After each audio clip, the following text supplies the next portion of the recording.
Good morning, everyone. It's great that we can all be here, and there is a benefit in being at the speaker's rostrum. You don't have to wear your mask for the entire time that the exhortation takes. So at least there's one good point about it. It's a strange passage, isn't it, to read for a Sunday morning's exhortation. What is this all about? Why is this in the Scriptures? Well, there's good reason for it, part of which, of course, is that Luke was there on the voyage, and he wrote it up. Luke and Paul were there with Aristarchus going on this journey. But today we want to find some lessons from this Scripture. As we know that all Scripture is given by inspiration of God, it's profitable for doctrine, reproof, correction, instruction in righteousness, that the man of God may be perfect, thoroughly furnished unto all good works. And then he says, I charge you therefore, preach the word, be instant in season, out of season, reprove, rebuke, exhort with long-suffering and doctrine. And that's what Paul was doing. Paul was on a mission, and Paul was preaching the word in season and in hurricanes. The question is, how is the Scripture we've read today profitable for instruction? Well, Proverbs 25 tells us that it's the glory of God to conceal a thing, but the honour of kings to search out the matter. So as future kings and priests, let's see if we can deconstruct the text and find the glory of God revealed. With that in mind, let's go to the account recorded to us as we've just had read in Acts. Starting in the previous chapter, chapter 26, we read this, that Agrippa said to Festus, this man might have been set at liberty if he had not appealed to Caesar.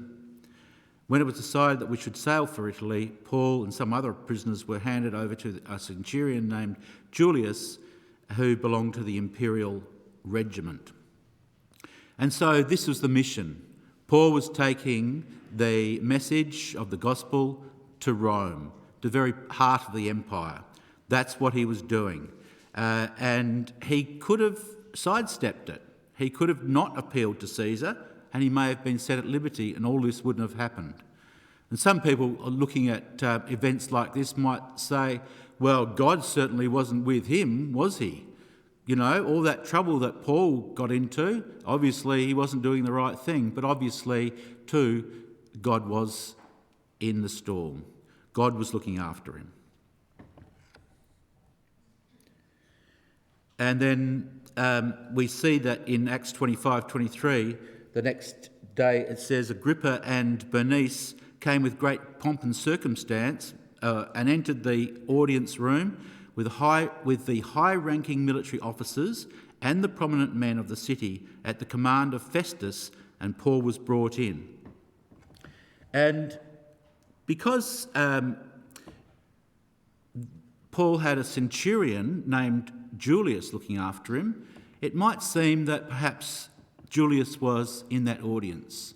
Perhaps Julius heard Paul's appeal in front of Agrippa and Festus and all the rest of the imperial regiment who happened to be present, which might explain in verse 3 of Acts 27 why that when they got to Sidon, Julius, in kindness, allowed Paul to go to his friends to refresh himself. Now, why did Paul need refreshing? Perhaps the thorn in the flesh was playing up. But whatever it was, Julius, that they seem to be on first name terms with here, allowed him to go to his friends in Sidon.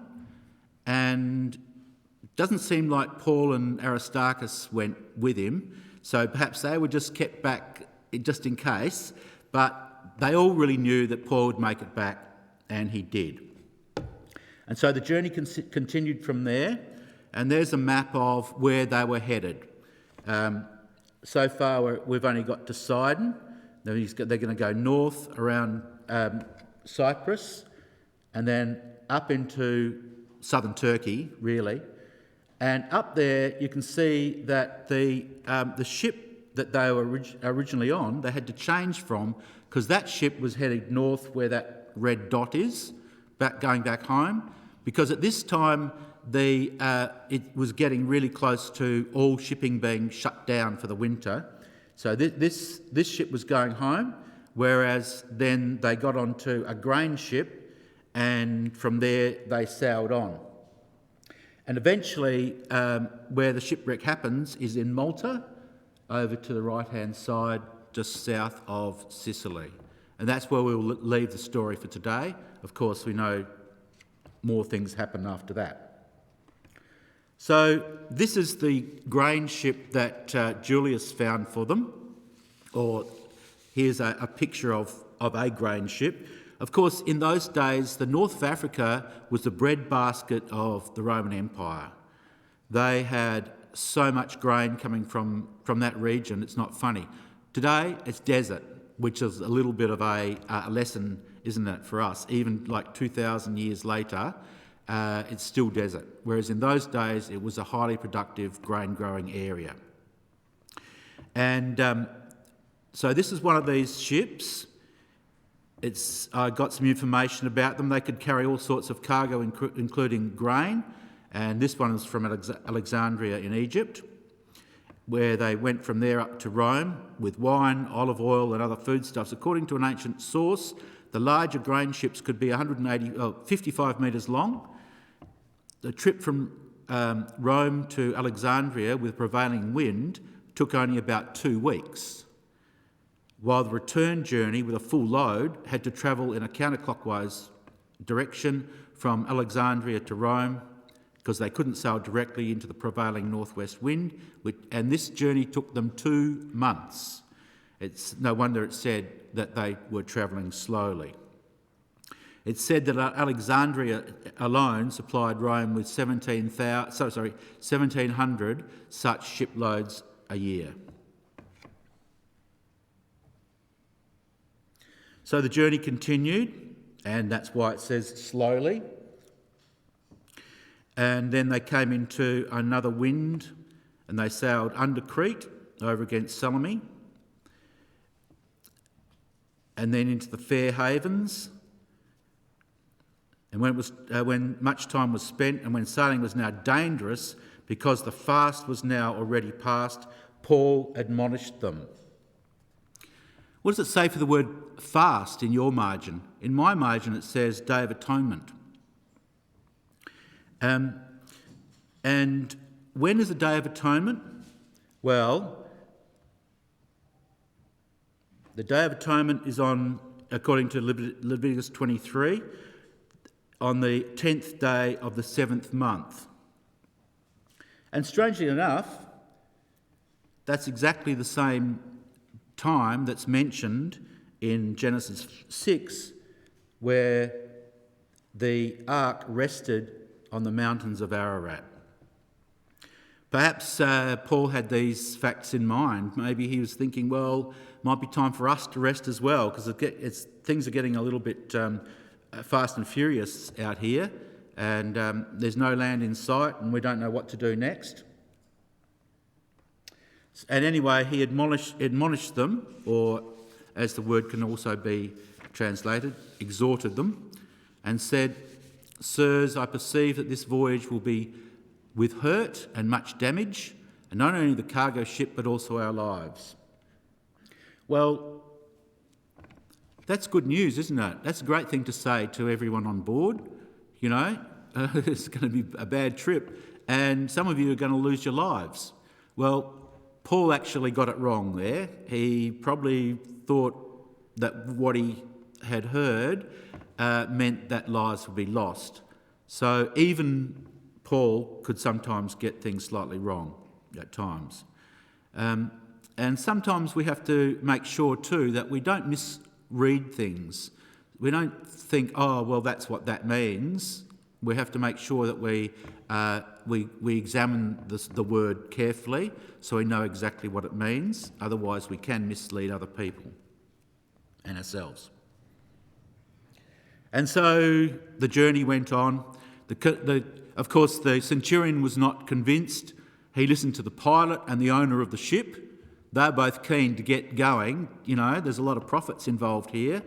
We might be, running into danger, but we reckon we can do this. And so for them, maybe it was all about money. And sometimes when decisions are made where it's more about money than about people's safety, then everyone can actually end up in pretty bad condition. Anyway, they wanted to push their luck. What would Paul know? So they left these so-called fair havens and hugged the coast as much as possible into that open ocean, but they only got as far as this little island Clauda, where they ran cables around the ship to strengthen it and let down a sea anchor so as to not be at mercy of the conditions. So there's a little picture of what the sea anchors do. Basically, what's happening there is that they're running into the wind, but the tide or the sea is running the other way. So what they're trying to do is slow the ship down so it's not such a hectic voyage. That's what was happening. It's an amazing thing, isn't it, that such events are in our scriptures. I've read other scriptures, and as I was talking to someone last week, in one of them there is not one story.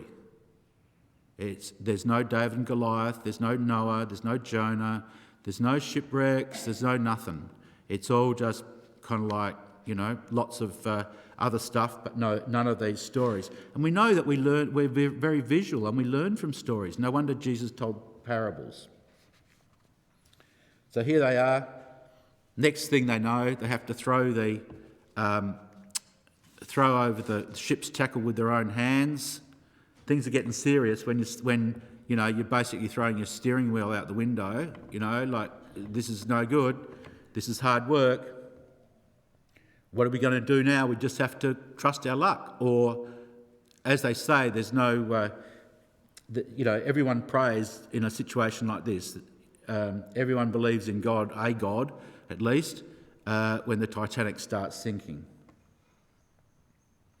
And then it says that there were neither sun nor stars for many days, and the storms continued raging while we gave up all hope of being saved. It's really similar, isn't it, to that other well-known verse that Luke himself also penned. There shall be signs in the sun and the moon and the stars, and on earth distress of nations, people fainting from fear and foreboding about what is coming on the world. For the powers of the heavens shall be shaken. Then it says, then they shall see the Son of Man coming in a cloud with power and great glory. That great hope for the world. And it also gives us this admonition. Now, when these things begin to take place, stand up and raise up your heads, because your redemption is drawing nigh. We're in a pandemic. We've been in a pandemic for 2 years, and it's changing fast. And we just don't know what's going to be around the corner. Maybe it's going to change faster and faster. Perhaps this latest one is like a little relief before a big one comes in. But even then, we just don't know what is coming on the earth.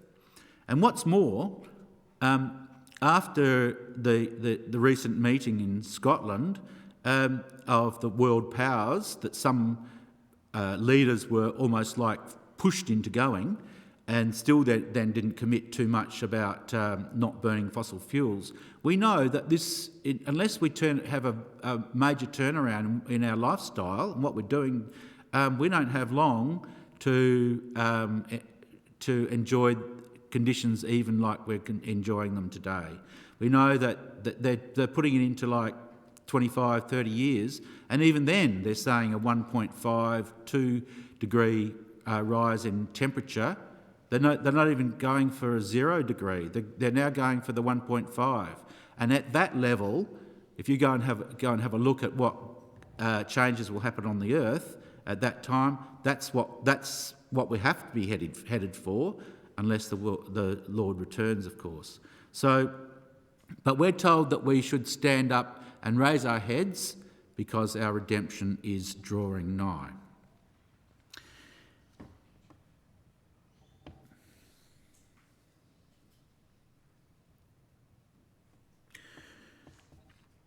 In the mid-19th century, an English physician, having decided to emigrate to America, set off as the ship's doctor on a sailing ship. Dr. John Thomas had shown no particular interest in religious matters when he began his medical career in the 1830s, but an event was soon to happen that would change all that and alter the entire course of his life.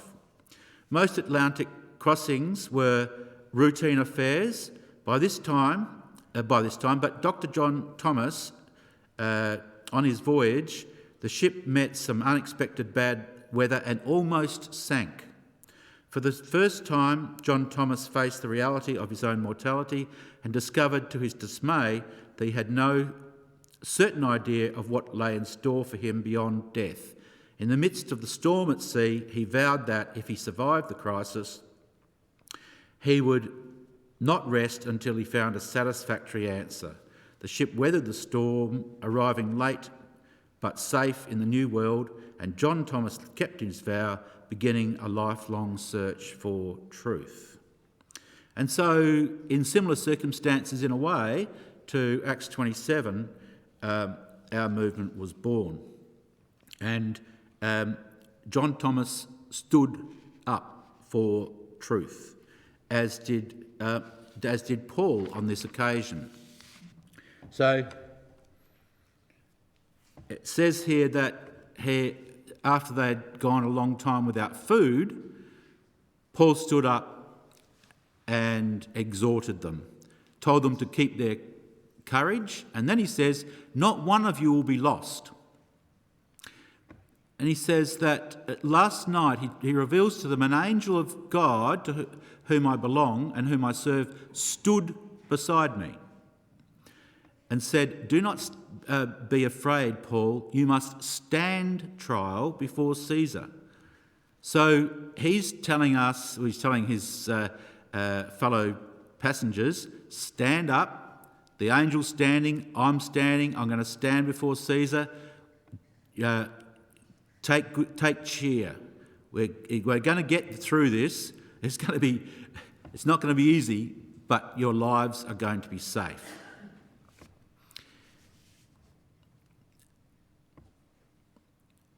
And when we see others in dire straits, do we take the example of Paul?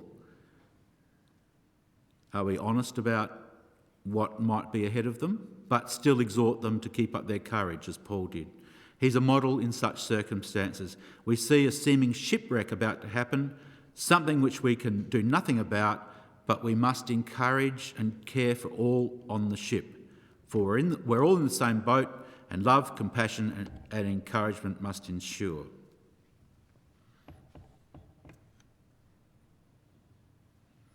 As Romans chapter 10 tells us, we should spur one another on towards love and good works, good deeds. Not giving up meeting together as some are in the habit of doing, but encouraging one another, and for all the more as you see the day approaching. And just on that subject of meeting together, let me say, I'm encouraged when we meet with one another. I'm encouraged in my faith when I see others in this place. So I am encouraging those who can to be here meeting together, because you encourage me and you encourage others simply by being here. And if I may be so bold to add that there are those who find it impossible to be with us, and there are those for whom it is possible.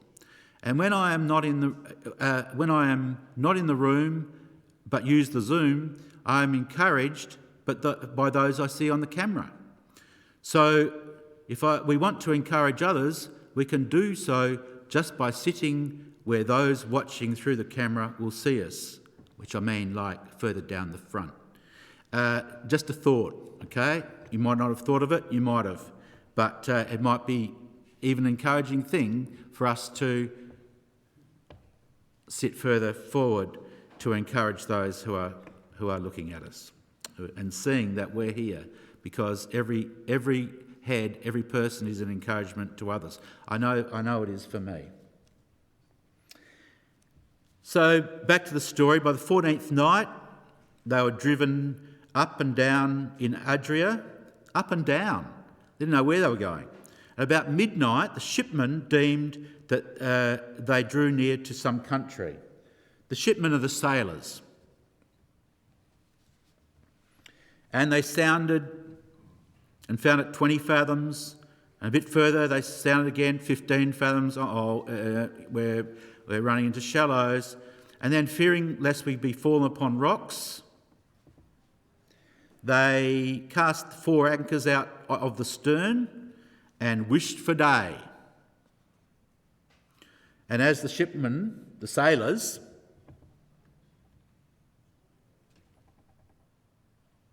there it is. As the shipmen were about to flee out of the ship, and they let down the boat into the sea under colour as though they would cast anchors out of the foreship,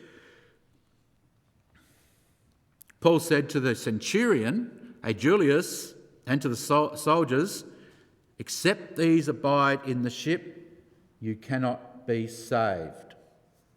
Then the soldiers cut off the ropes of the boat and let her fall. How embarrassing for the sailors. They were discovered, and they would have to live with that throughout the rest of the voyage. So, except you abide in the ship, you cannot be saved. That's a lesson for us all. I don't mean abide in this part of the ship. This is just one part of the ship. The ship is the faith. So unless you keep the faith, you can't be saved. That's what he's saying. And one of the things I actually love about Adelaide is there's a place for everyone. It's not so in a lot of places around the world. And so he's saying to them that unless you abide in the ship, you cannot be saved. This is a Passover scenario. This is the same as what happened in the Passover. The fleeing Israelites had to stay inside the house with the lintels daubed with the blood of the Lamb, and the angel of the Lord would pass over them, and it would be a memorial to all generations. Of course, we have a parallel today. Stay in the house, partake of the memorial, and be prepared for the exodus to the promised land. There may be some rough sailing ahead, but abide in the ship. And then to continue the parallel with the Passover, there was Paul breaking bread, taking hold of the bread, not leavened bread, I presume, but taking the bread and exhorting everyone to be of good cheer. And when he had done that, they were of good cheer, and they also took some food.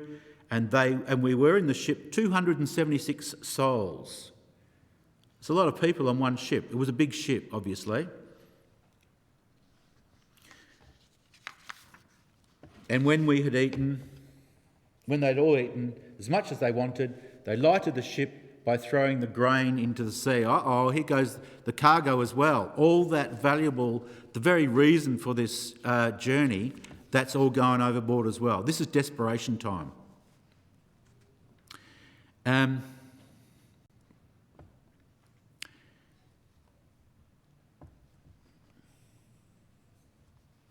In Matthew 19 it says, "Everyone who has forsaken houses or brethren or sisters or father or mother or wife or children or lands for my name's sake shall receive 100-fold and shall inherit everlasting life."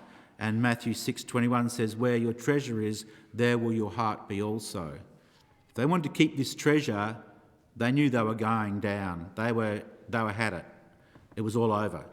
However, they forsook the worldly possessions because they had their eye on the prize.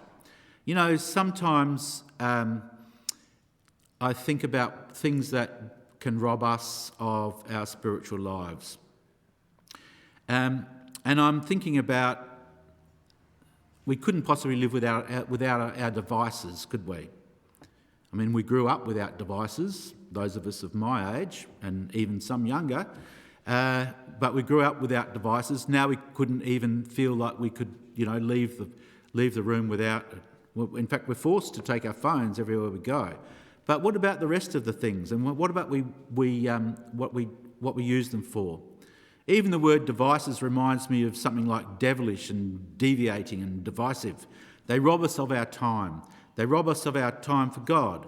We have laptops and mobiles and tablets and all sorts of things. And there's nothing innately wrong with that, but if your eye offends you, if it is taking your eye off the prize, then maybe we are in for a shipwreck.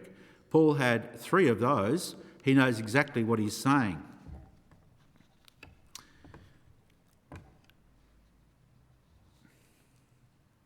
And he writes to Timothy, where he says, "My child, I entrust you this command, that you may fight the good fight, holding up on to the faith and a good conscience, which some have rejected and thereby shipwrecked their faith."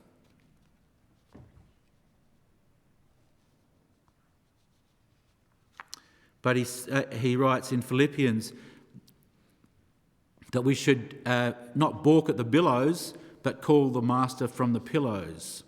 "Not that I speak in respect of want, for what I have learnt in whatever state I am, therewith to be content. I know both how to be abased and I know how to abound. Everywhere and in all things I'm instructed both to be full and to be hungry, both to abound and to suffer need.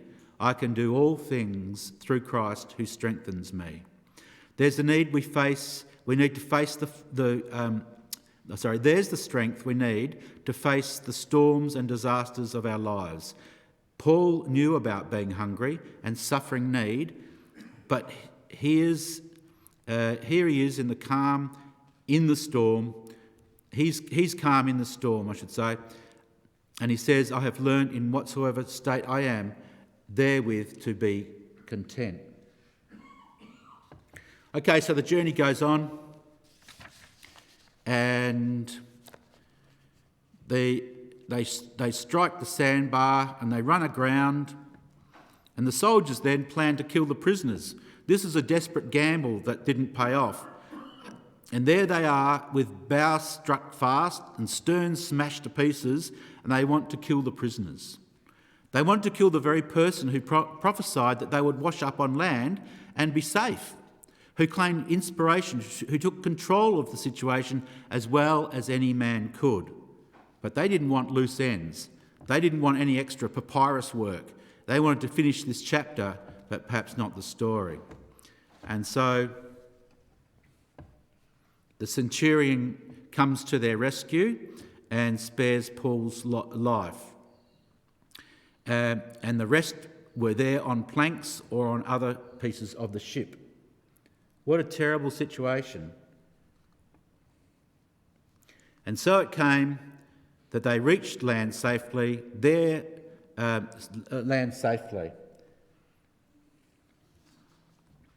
So Julius comes to the rescue.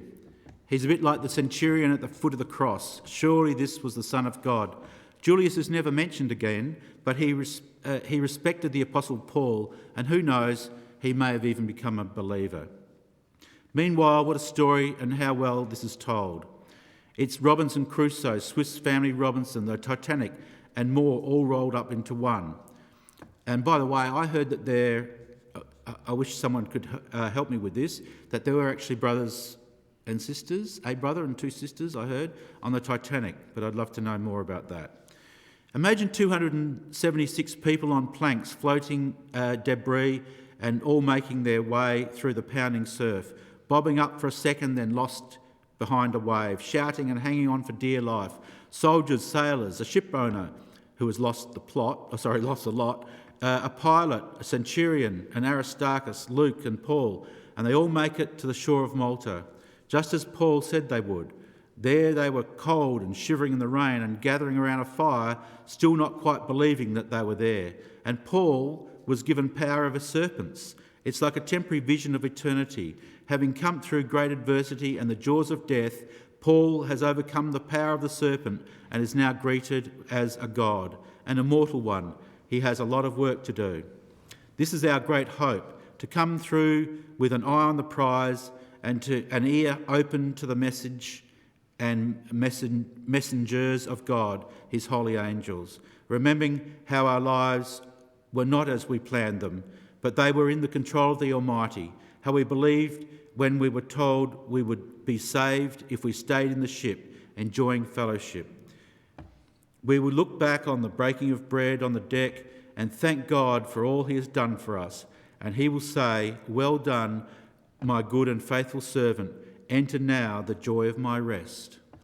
And I'd just like to finish by quoting from a psalm, Psalm 107, where he says, "Those who go down to the sea in ships, who do business on great waters, they have seen the works of the Lord and his wonders in the deep. For he spoke and raised a stormy wind, which lifted the waves of the sea. They rose up to the heavens, and they went down to the depths. Their soul melted away in their misery.